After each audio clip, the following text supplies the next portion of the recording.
What's going on, my broskiis? My name is Toadskii, back again, here to bring you guys yet another One Piece Treasure Cruise video. And in today's video, we're here to talk about the bunch of news that actually came out today in regards to the new end of month batch heading into the month of April, introducing Killer and Hawkins. I've already made a couple of videos over the past 2 days talking about the legends, talking about the rare recruits. I didn't really talk about the SugoFest in the video that I uploaded yesterday, but just so you know, it's like a pretty typical SugoFest. Like, there's nothing amazing here.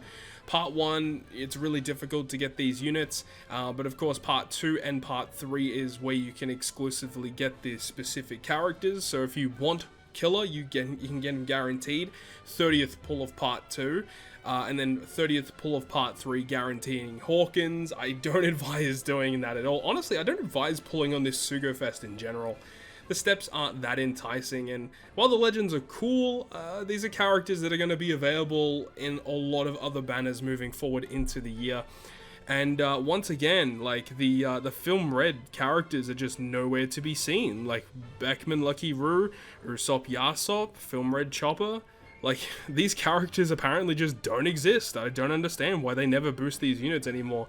It's very difficult to get Beckman Lucky Roo Super Tandem up, because, I mean, while yes, they're pullable on tickets, it's like basically the only place that they're available. I would expect those types of units to probably return during Anniversary at the end of May. So either way, the SugoFest, just wanted to touch up on it. 10% chance to get a red. It's just very bare bones, typical SugoFest that we've come to expect throughout the months. Moving on from that, this is the turtle farming event starting tomorrow, which is cool. This guy right here, the numbers, which is called Inbi, Fuga, and Zanki. So these are the 3 numbers, and this is the new free-to-play character that we can all farm for during the turtle farming event, from the Chopper Man missions and etc. But this unit is a Psi Powerhouse Striker, Captain ability, -1 cooldown, Psi Int 3.3 times attack, HP 1.2, Powerhouse Psi Int slots are matching. Terrible captain effect. You're never using this guy as a captain. Special ability, there is multi-stage. So you got stage 1, reducing Despair Paralysis by 2, delays all enemies for 1 turn, and if you hit 3 perfects, you get a 1.1 chain addition buff in the following turn. So pretty decent, I guess, for 7 turns. You got 10 turns here, which gives you -2 turns of Despair and Paralysis, delaying, and if you hit 3 perfects, you get the 1.2 chain addition in the following turn. I mean, it's essentially the exact same special. The only thing that's different is a 1.2 chain boost instead of 1.1. So stage 2 isn't that good. Reduces Despair and Paralysis by 3 at stage 3, delays all enemies by 1 turn, and you only have to hit 2 perfect taps to get the 1.2 chain addition. And if the crew's HP is 61% or above when you launch the special, you get a 60% health cut, and reduces their own cooldown by 7 turns.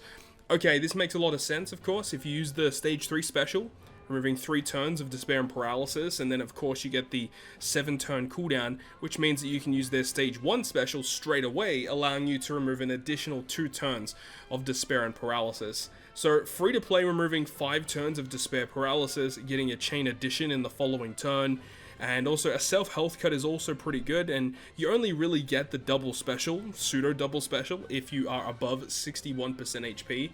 So depending on the team comp, depending on the content that you're coming up against, this type of special might not actually be viable, but more often than not, this type of special will actually be useful. So not a bad free-to-play unit.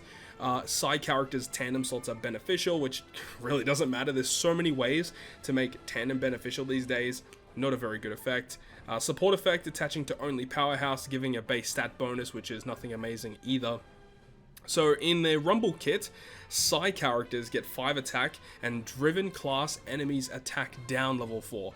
Attack down in a Rumble ability isn't as useful. Typically the defense downs or CT reductions, those are the big ones that you want to be looking out for in Rumble abilities.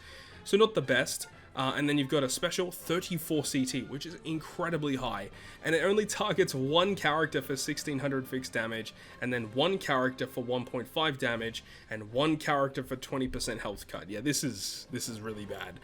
Potentially, if we ever get like a SugoFest exclusive numbers character in the future, this could have you know, better uses if it was like a SugoFest exclusive worthy kind of special, but this is just not very good in Rumble. But hey, I think the character in normal content will actually be kind of nice. And then also for the turtle farming event, you can get up to 500,000 or 50 million, should we say, 50 million berries, which is a lot of berries, 300 cola, 50 gems, 2 silver keys, a gold key, and then of course there is SugoFest exclusive stuff, and you know, just a bunch of goodies. There's the guiding keys, and you know, we all love that. So the turtle farming event is pretty typical, and the free-to-play unit is fine.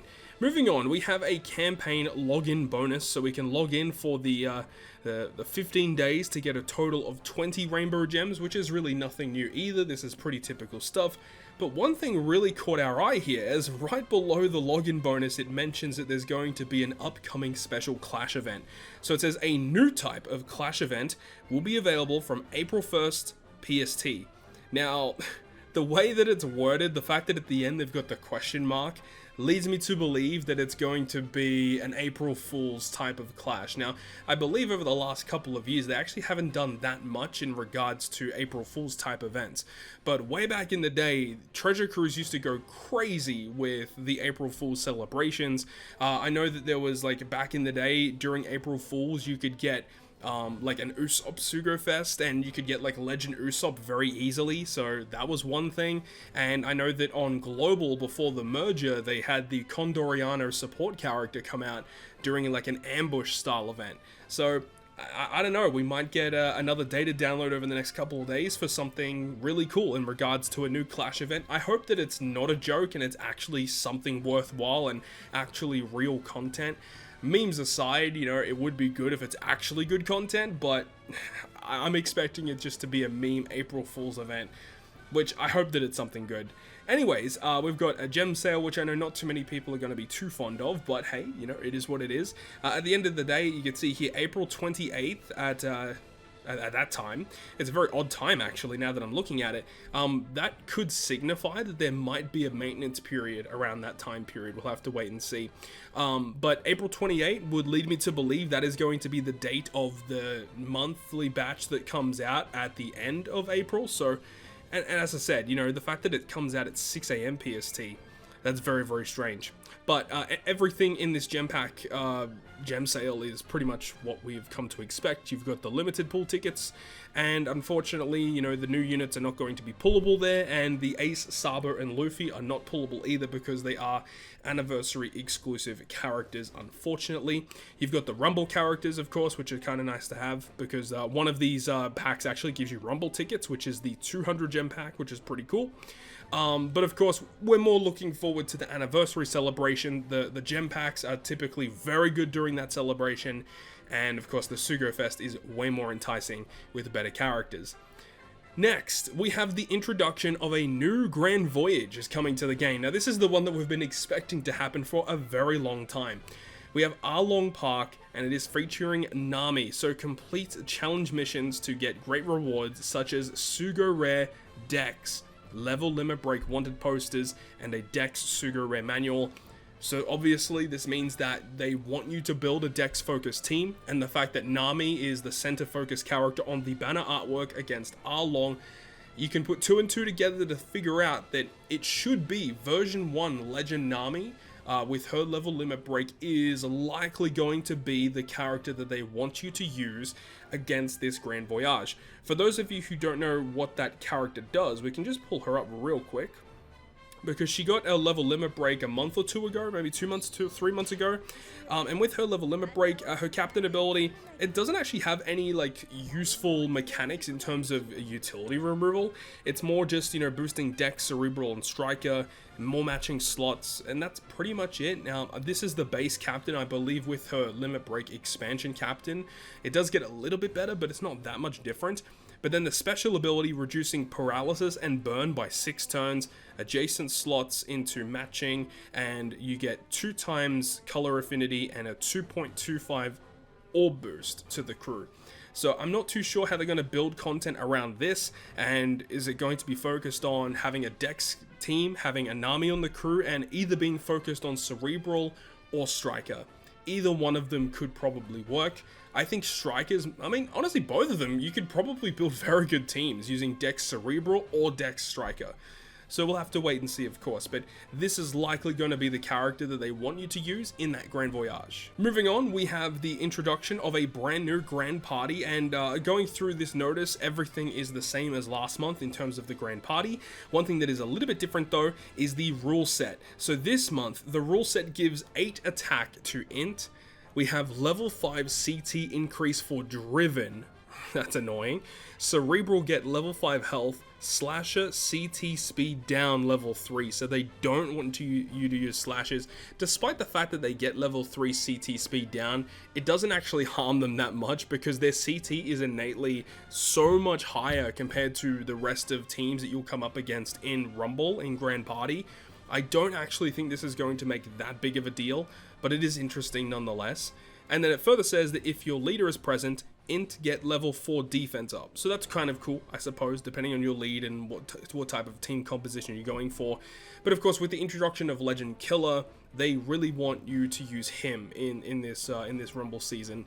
And the fact that Int get 8 attack and Driven get level 5 CT increase, this is going to be one of the most annoying Grand Parties that we've come up against thus far. This is going to be very brutal. Those Int Driven teams are going to be monstrous to come up against. I am not looking forward to it at all. And then finally, just a couple of minor things, the introduction of a brand new batch of level limit breaks. I did make an additional video talking about each of these characters with their new buffs, so make sure you go ahead and check out that video that I uploaded yesterday if you want all of the details about them. I will say, definitely look forward to the Doflamingo and the Lucy. All of those units are actually really good. Jack has an interesting buff as well, but I'm a little disappointed in what they gave to Carrot and also Legend Brooke. Those ones I'm not really too fond of, but specifically Lucy and Doflamingo, those characters actually look very, very good. And then of course the monthly announcement of if you get a limited pool ticket, these are the characters that you should expect to pull. So, you know, nothing really too crazy, man. We have so many SugoFest exclusives in the game these days, that's crazy.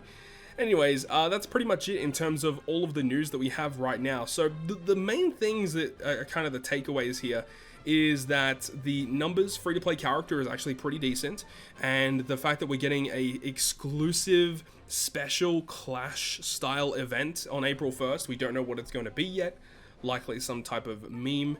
And then we have a new Grand Voyage, which is very exciting, and hopefully we get a new Super Tandem or a Final Tap tablet accessible here, because if you complete all of the Grand Voyages, including Arlong, it gets you to a total of 50 reward points in Grand Voyage. And we know that when we hit 25 points initially, that's what gave us our first Super Tandem tablet, and since then, we haven't had one. So I assume that the fact that we're reaching level 50 now, we should be getting another Final Tap or a Super Tandem tablet. But that is going to wrap up the news today. Thank you so much for watching the video. If you guys did enjoy it, make sure to go ahead and leave a like. And if you want to stay up to date with all the content that I post, including more One Piece Treasure Cruise content, make sure to hit the subscribe button down below. On that, guys, I'll see you guys within the next video.